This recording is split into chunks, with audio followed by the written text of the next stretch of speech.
Greetings, dear listeners. No, it's not Warren today. Tonight, we have a black-eyed kid story for your listening pleasure. Let's jump right in. I was a lonely kid. We moved to town when I was in the 5th grade. All the other kids had known each other for their entire lives and didn't need any new friends. So I hung out by myself. Our house stood at the top of the street, near the tracks, and across from the ravine leading down to the creek. I was told to stay out of the woods and to stay away from the tracks, so I spent all my time exploring them. One cloudy afternoon, I went exploring at a trail atop a ridge at a bend in the creek. I thought I was all alone, as I hadn't seen a single living soul after crossing the tracks and entering the trees. But, glancing back, I saw a kid following me. I think he called, "Wait up!" I think, but it was more like I'd heard it in my mind, not out loud.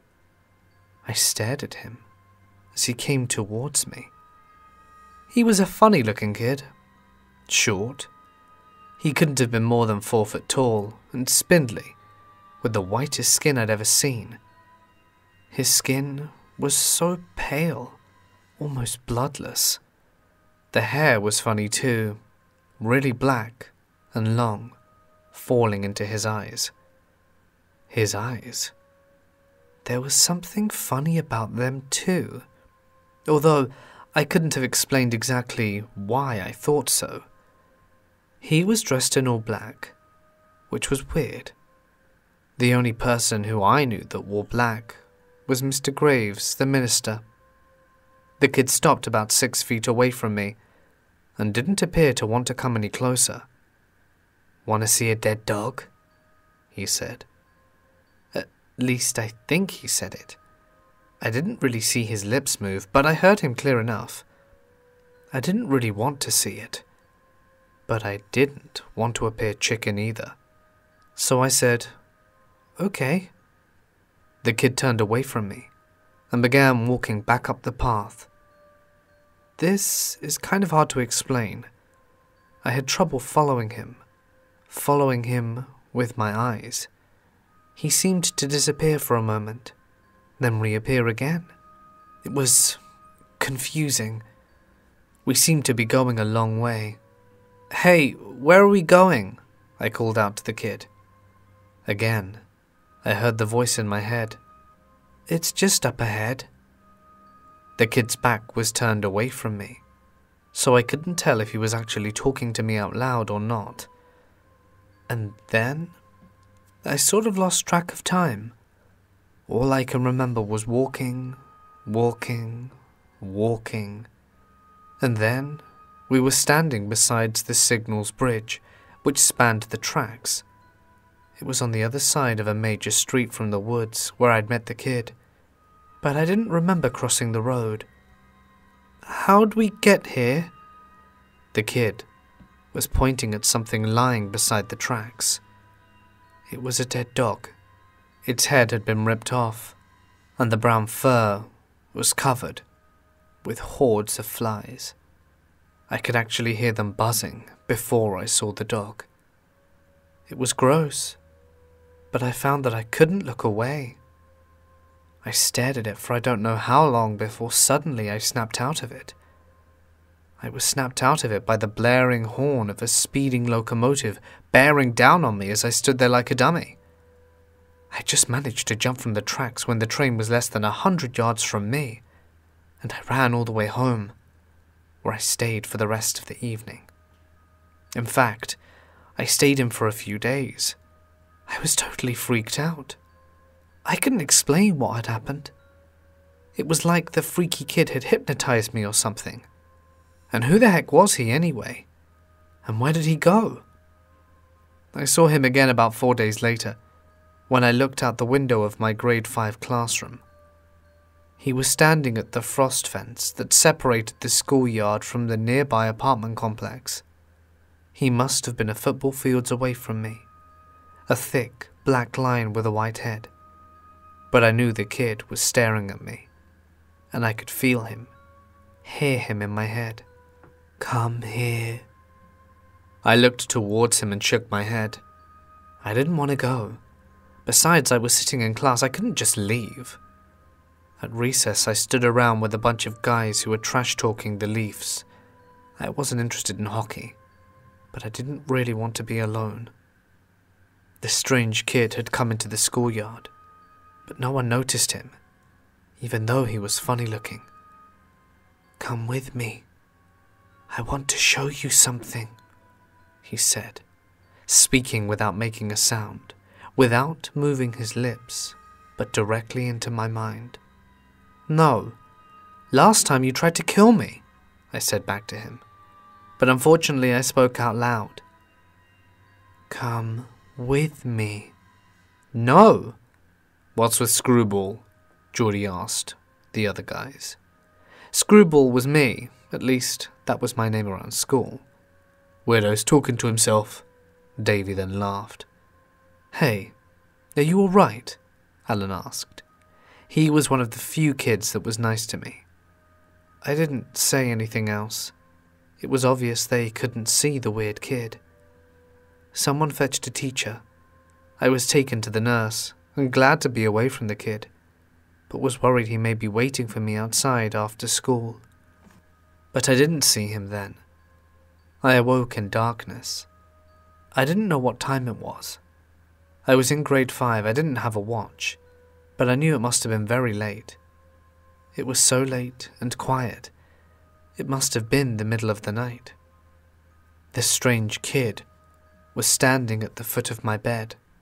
"Come," he said, once again speaking without moving his lips or making a sound.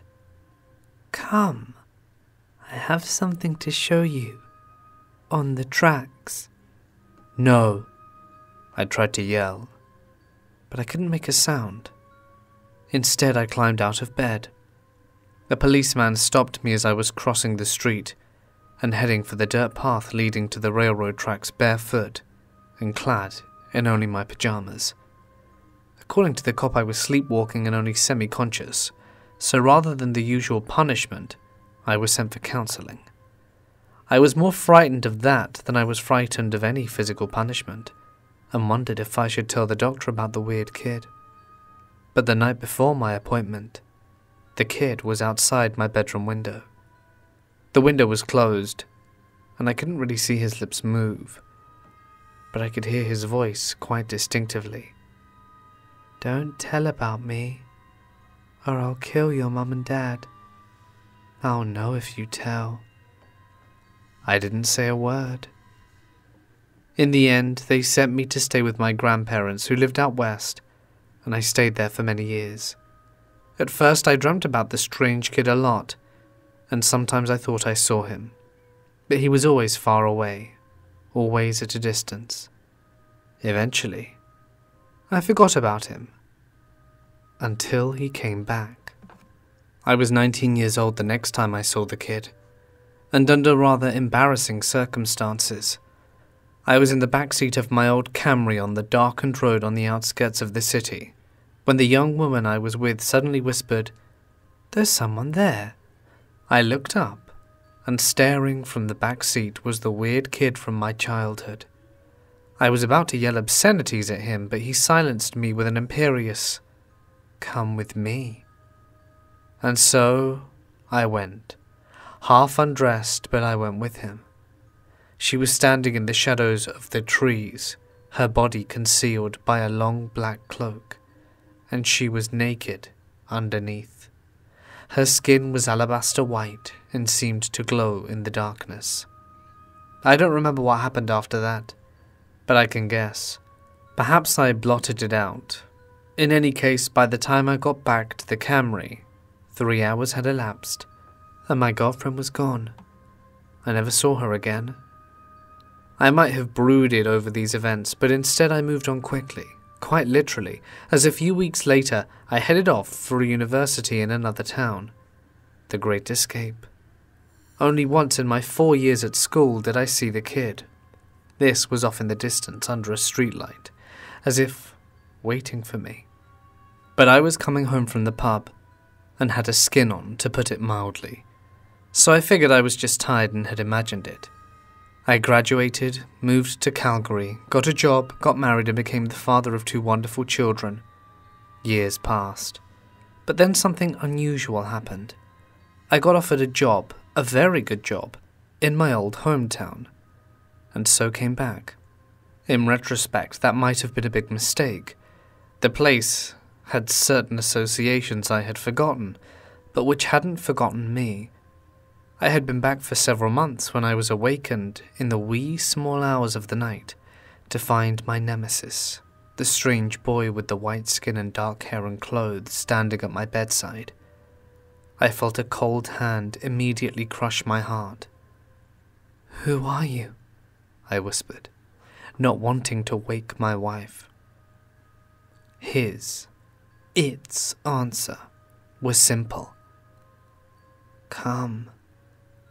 I got out of bed as quietly as I could and followed the small figure down the darkened hallway. "Where are we going?" It didn't answer. Instead, it led me into the backyard, and I couldn't help thinking, I hope none of the neighbors see this. She was waiting for us. The instant I became aware of her, it all came back to me. Everything that had happened that night, and I shuddered in shame and revulsion. A little girl stood next to the woman. Her long, lank hair was blonde, but appeared to be as dull and colourless as her dead white skin. She was all in black as well, wearing what looked like a strange old-fashioned dress complete with bows. I knew who she was without having to ask. She was mine. "What are you?" I hissed, trying hard to keep my voice down. "We are family," the kid said. "Not my family." I barely kept myself from shouting. "Don't you remember the lights?" The instant she said those words, I remembered everything. I had been tucked into bed, but wide awake. There were bright lights outside, which made the interior of the room almost seem as bright as if it had been daylight. I got out of bed and left my room, something I wouldn't normally do unless I had to go to the bathroom, but tonight I felt compelled to go outside, something for which I would be punished for if caught. The strange kid was waiting for me, on the road in front of the house. I was surprised to see a square, glowing white object with a ramp leading into the equally bright interior. The kid entered, and I followed. Inside the building, I was assailed by a weird pulsing sound, which made me feel disoriented and frightened. We continued into a big dark room, like an examining room, with bright oscillating lights creating a strobe effect. The room seemed filled by shadowy crowds, some stereotypical grey aliens, some of the strange pale-skinned people all dressed in black, but others appeared to be normal people. I even thought I saw my parents and a few police officers. Without a word or thought, I climbed onto an operating table. I seemed to know exactly what to do. Directly above me and attached to the ceiling loomed a huge metallic needle, and as I watched, it was lowered towards me. It pierced the skin of my abdomen, and I screamed, or at least I think I did. Then I passed out, or at least blacked out. What happened next? What did they do to me? I said to myself. But my strange companion heard me apparently, and by telepathy answered. It was an experiment in working with genetic material, with DNA. I never got a chance to ask who was conducting the experiment nor why, when the odd boy's words filled my brain and stunned me. I am, genetically speaking, your brother. I think I began screaming then, no longer worried about waking up the entire neighborhood, but no one heard me. No one heard a thing. When I finally calmed down, I think I asked the thing, because I could only think of it as a thing. If we're family, why did you try and kill me and threaten my parents? The answer? You had so much I had nothing. Put it down as sibling rivalry. I wasn't buying it. You're evil. Demonic. The kid didn't reply, but turned and began heading down towards my son's room. Again, he or it read my mind. No harm will come to your child. We went into the room and stood over my son's crib. He lay on his back without moving, but he was wide awake, in spite of it being in the middle of the night. He smiled up at us, and I could see his eyes were two pools of stagnant darkness. Total black eyes, identical to the ebony blackness of the eyes of my brother. So are we family? Family. Hey there, and thank you so very much for listening. I hope you enjoyed tonight's story with the black-eyed children. Be sure to let us know what you thought of it down below. This has been Mort from Mortis Media, your narrator tonight, but no doubt Warren will return soon to keep you entertained.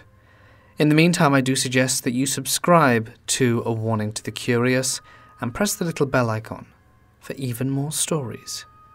But for now, stay safe, and until midnight.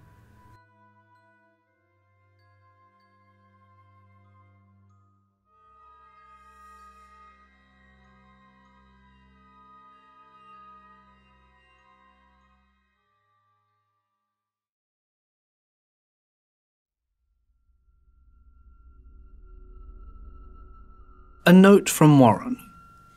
In the unique province of Saskatchewan, where this story takes place, a hooded sweatshirt or hoodie is called a bunny hug. Don't ask why, it just is. Nowadays, Halloween has become an adult as much as children's event, but maybe the adults should return it to the kids. At least, some of the kids. It all began with an invitation to a big Halloween bash on an acreage just outside of town. What to wear? I mean, vampires, pirates, and ghosts, even the Joker were old hat. What could Ashley and I wear that would provocate, yet at the same time be familiar and simple? Scary, but not too scary. No trigger warnings needed. Of course, I had an idea, which seemed like a good idea at the time, but in retrospect, my God. For you see, I wanted us to go to the party as black-eyed children. Ashley was not impressed. That's creepy. That's the point. It's Halloween, you know. It's a little too creepy. But it's easy and kind of sexy. All we have to do is wear black clothes, black bunny hugs with some white face paint and black contacts, and voila! We're the black-eyed children. And putting on my best weird kid voice, I said, "Please, Ashley, please may we come in? We're cold." "Stop it, Michael," she cried. "We're cold and we've lost our mummy." "Stop it, Michael, you're creeping me out." And at that precise moment, something knocked, or rather, struck the front door hard. Really hard. Like with a gigantic fist. We stood in shock for several seconds and then moved over to the door where I called, "Who's there?" No answer. I stepped right up against the door and then said in a loud voice, "Is there anyone there?" There was nothing, but still I was hesitant to open the door because, as much as I hated to admit it, I was frightened, terrified even. But why? Of what? Was it all the silly talk about the black-eyed children? I seemed to be getting as creeped out as Ashley, which made me angry. So angry that I threw the front door open without thinking to find nothing. No one. I looked up and down the street, but there was no one in sight. Not even any parked cars. I began wondering if getting dressed up like the black-eyed kids was such a great idea after all. "What was that?" Ashley asked from the living room. I noticed that she hadn't followed me to the door. Coward. "Nothing. Must have been a bird or something that flew to the door." "A bird at night?" Ashley said. "No, it was the black-eyed kids. What do you think?" I said to myself. What I actually said to Ashley was, "I don't know. Anyway, there's no one here. I'll just shut the door." We continued discussing what to wear to the party, but in the end I won as usual. We arrived at the acreage dressed as the black-eyed children. Me as the older brother, Ashley as the blonde younger sister. Ryan opened the door for us, his vampire costume offset, rather unfortunately, by a battered green John Deere baseball cap. It kind of spoiled the effect. "What the hell?" Ryan began, but I cut him off with, "Please, sir, may we come in? Please, Ryan." Ryan looked stunned. Was he that drunk already? "Didn't I just let you—" He muttered more to himself than us. Did he not recognize us? "Please, sir," I continued, "we're lost, and we want to phone our mummy." Ashley remained silent. She really didn't like the whole black-eyed kid idea, and was only going along with it to please me. Ryan seemed to give himself a shake, or was it a shudder, and finally said, "So it is you."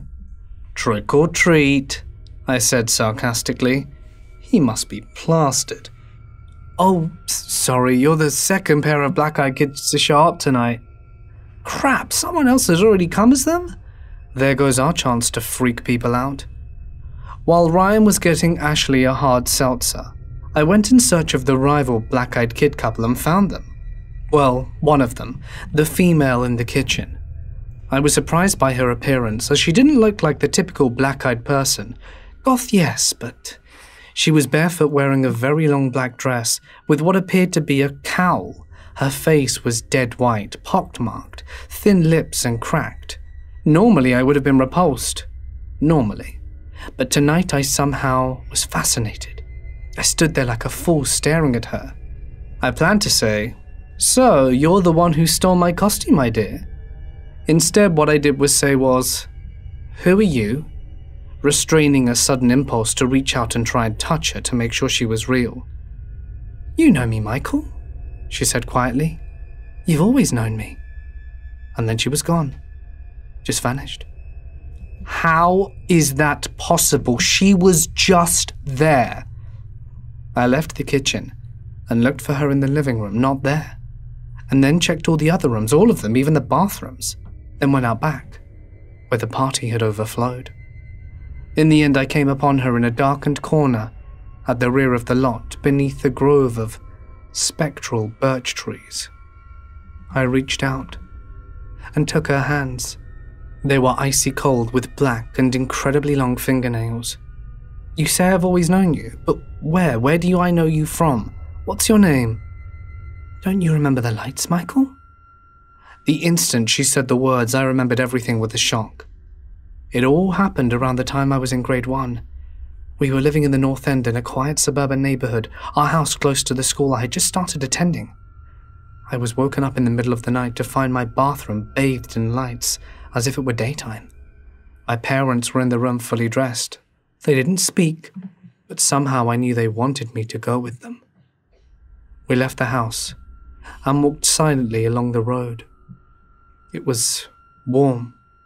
I was barefoot, wearing only my pajamas. And I noticed other people, other kids from school with their parents, all of us walking in the same direction, none of us talking or making a sound.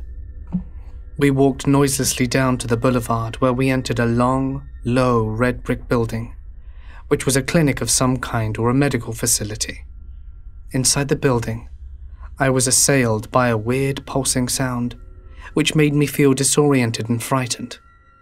We continued into a big, dark room, with an examining room, with bright oscillating lights creating a strobe effect.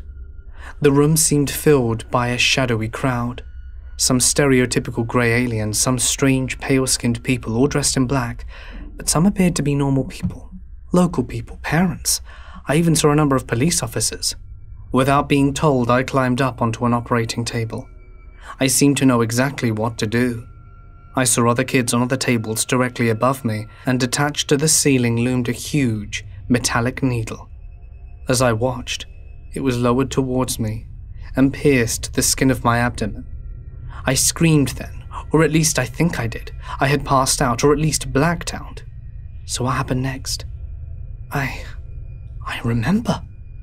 I choked, as I leaned back against the tree for support. But what does it all mean? "It means we were made for each other," she said, taking my face. "It means we're made for each other," she said, taking my face in her thin, icy hands, her long black nails scratching my cheeks. She pressed her black, cold lips to mine. "Michael, look into my eyes." I obeyed. Her eyes were two pools of darkness, two pools of ebony, total black eyes, and I knew they were real. They were her eyes, not black contact lenses. I fell into the darkness of those eyes, and everything after that was darkness too. I woke up in a strange bedroom alone, in one of Ryan's upstairs bedrooms. I had no idea of what had just happened or where I even was. Ashley? Where was Ashley? What happened to her? I'd forgotten all about her. How was that possible? That strange girl. It was that strange girl. What had she done to me? Oh, God, no. I got dressed and then staggered downstairs. Everyone was gone save for a few costumed drunks who were sound asleep on various pieces of furniture or flat out on the carpet. I found a bleary, or was it beery-eyed Ryan sitting at the kitchen table. "You came back, eh?" "What? Didn't you leave hours ago?" "Where's Ashley?" "Ashley? You should know she left with you, didn't she?" "No." "Well, she left with someone dressed like you. Like one of those black-eyed kids. Hey, maybe they got her, the black-eyed kids. Maybe they got her." As Ryan said that, I could have smacked him, but I was already heading for the door. I tried calling her phone, but she didn't pick up. I tried texting. Nothing. No response. Arriving home, I started calling her name. The instant I walked through the door, there was no answer. I stumbled through the house, but I knew she wasn't there. I knew it from the moment I stepped in. Where was she? Had she seen me with that person? Did she know what I'd done? Did she leave with somebody else because she was pissed off or had something more sinister happened? So I sat in the living room and waited for Ashley to come home. I kept checking my phone, kept calling her. It was futile. Eventually morning came and still no Ashley. I went back to Ryan's, rousted him out of bed and tried to pin him down on exactly what happened. "Ashley left with a guy dressed up like you, like a black-eyed kid. I thought it was you."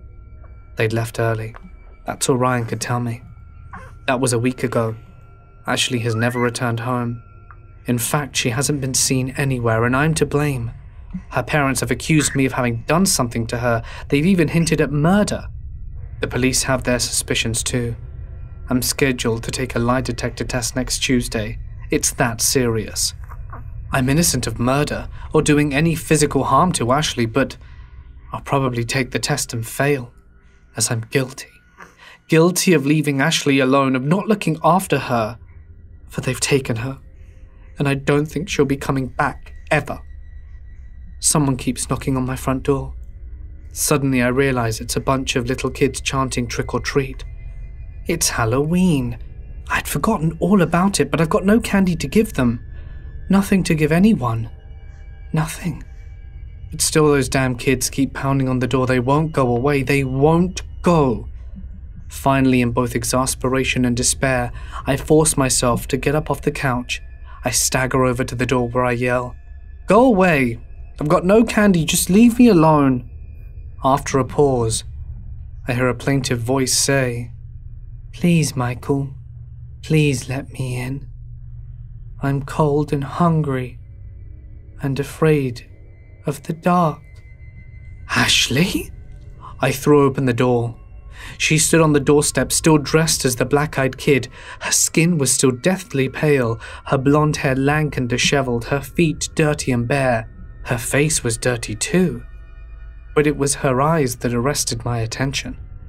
They were two pools of perfect darkness, of ebony total blackness. She must still be wearing the black contacts. I hope she was. Behind her stood two black-eyed people, a tall cadaverous dude and the woman from the party, the one that had bewitched me. I noticed they had a certain resemblance. Both had dead white faces, pockmarked, their lips thin and cracked. A family resemblance? Brother and sister? "Michael, please, let us in. We're hungry, and you're one of us." I stepped aside as they stepped over the threshold. Trick or treat.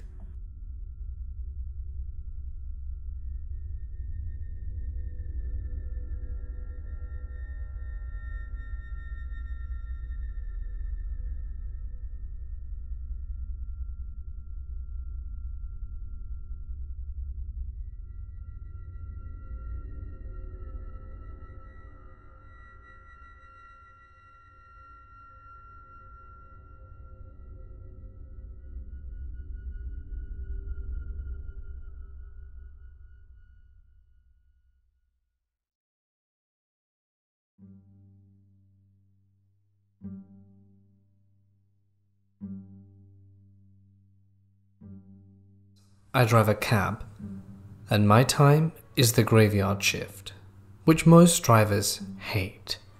Too many drunks, and they figure not enough in the way of fares. They're right about the drunks, but wrong about the fares. I live in Canada, in a mid-sized town out west. We have winter 9 months of the year, and the downtown empties out at the end of the business day. But after midnight, the whole city comes into existence. It appears a substantial part of the population, say 5%, sleeps all day and parties all night. As a result, I'm pretty much on the hop from around midnight to 4 a.m, taking these party animals wherever they want to go. I draw no moral judgments. Most of my passengers are high on something, but I'm a pretty big dude with a shaved head, so no one has ever tried to get rough with me or rob me. I see the odd pedestrian while I'm cruising around, usually during the warmer months, but the night people prefer a cab. I'm faster than walking, and it makes them less likely to attract the attention of the local constabulary, which is why the woman stood out. I first saw her along 13th. Now isn't that appropriate? It was late April 30th to be exact, which is certainly the cruelest month around here. We were experiencing a light snow shower. Yeah, a snow shower.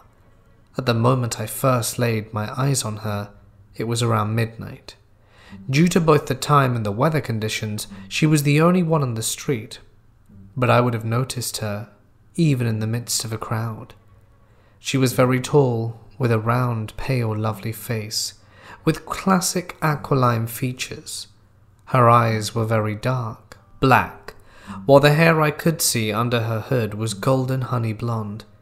She was well dressed in an expensive fur coat, too expensive for this area, hell for this city, and black boots which went up to her knees. I wondered who she was and where she might be going at midnight. Was she going home? Or was she going to meet a lover? I wasn't on the way to a call, so I drove ahead a few blocks, then turned and double-backed. But she was gone. No doubt she had turned onto one of the side streets. I wondered why I had turned the cab around to gawk. Yeah, she was attractive, but it was strange. I just felt drawn to her. I hadn't even made eye contact with her or anything. In fact, she was just staring straight ahead. But then dispatch sent me to run to the inner city, and I got busy and forgot all about it. And yet, as the weeks and months of this most peculiar year of 2020 went along, I saw the mystery woman more and more.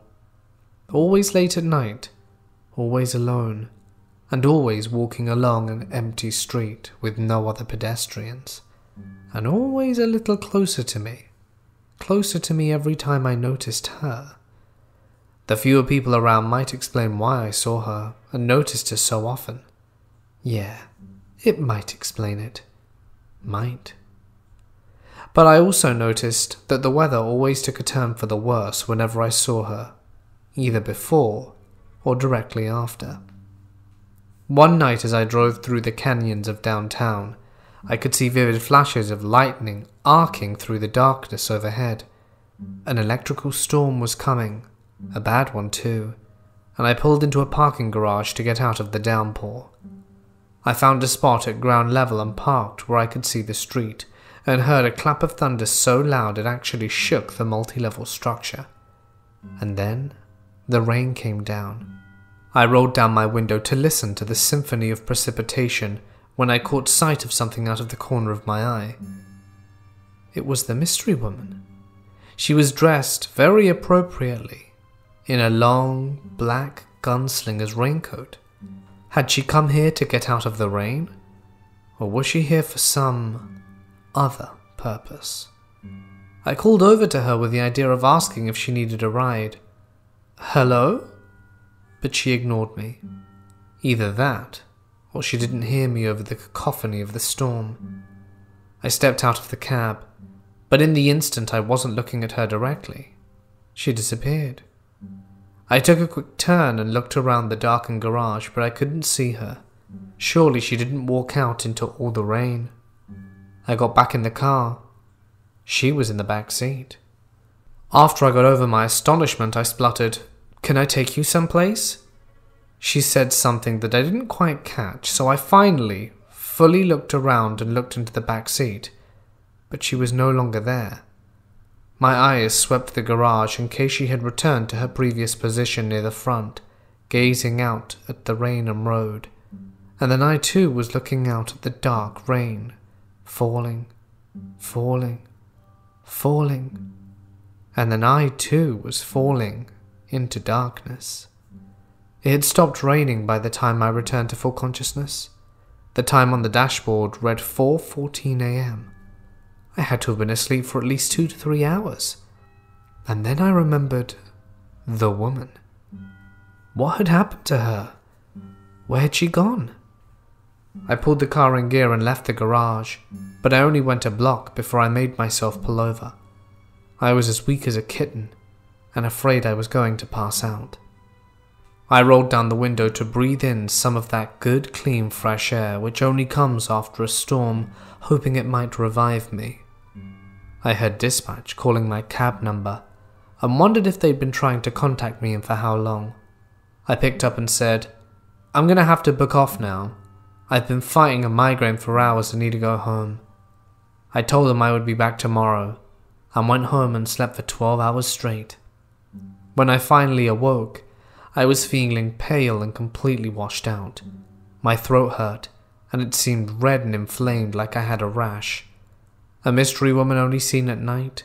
A sore red throat? No. Stuff like this doesn't happen. It doesn't exist in the real world of a cab driver. That night, my first call took me to the warehouse district to drop off a passenger who had a condo in an abandoned factory building.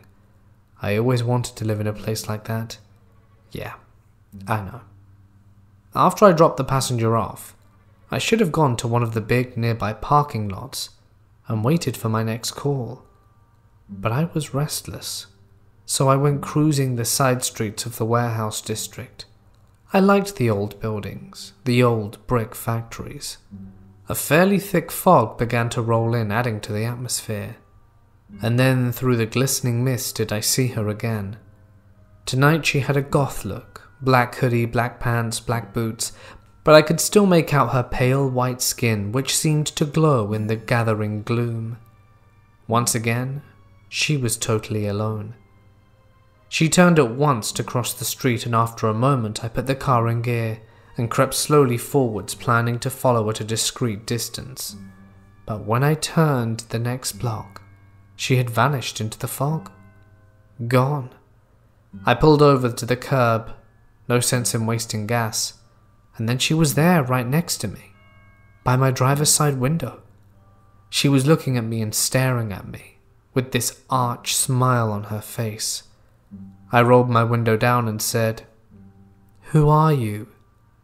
And all she did was shake her head slowly at first, back and forth with increasing vigor, while I wondered just what the hell she was up to. And then I heard a plop. Her head detached from her body, and just hung there outside my window grinning at me. Her blonde head was floating in mid-air. I didn't stick around to see what was going to happen next. In spite of the fog, I drove like a madman, just wanting to get away, far away. But eventually I was stopped by a red light, and she was right there. Or at least, her head was, hovering just outside my window, staring in at me with eyes which gave off a faintly reddish glow, and at the same time, the arch smile. I ran the red light, trying to get away, but her head just hung there, outside my window no matter how fast I drove. But eventually, I lost her in the downtown, where there were more lights and more visibility. And I've been working day shift ever since. I've gone online, even visited the public library, trying to find out what she is, what sort of being. So far, I haven't seen her in daylight. I guess she only comes out to play at night. That said, I have seen her again. Maybe. I was online and saw a picture of her, or someone who looks exactly like her. Elizabeth Bathory, the blood countess of the Middle Ages, the evil witch or vampire who used to bathe in human blood. Never heard of her? Well, Google it. You're in for some interesting reading. It couldn't be her, though. It couldn't. Things like that aren't possible. But still, my mystery woman appears to be the identical twin of her. In fact, a dead ringer. So Elizabeth, or whoever you are, in future, let's just not meet.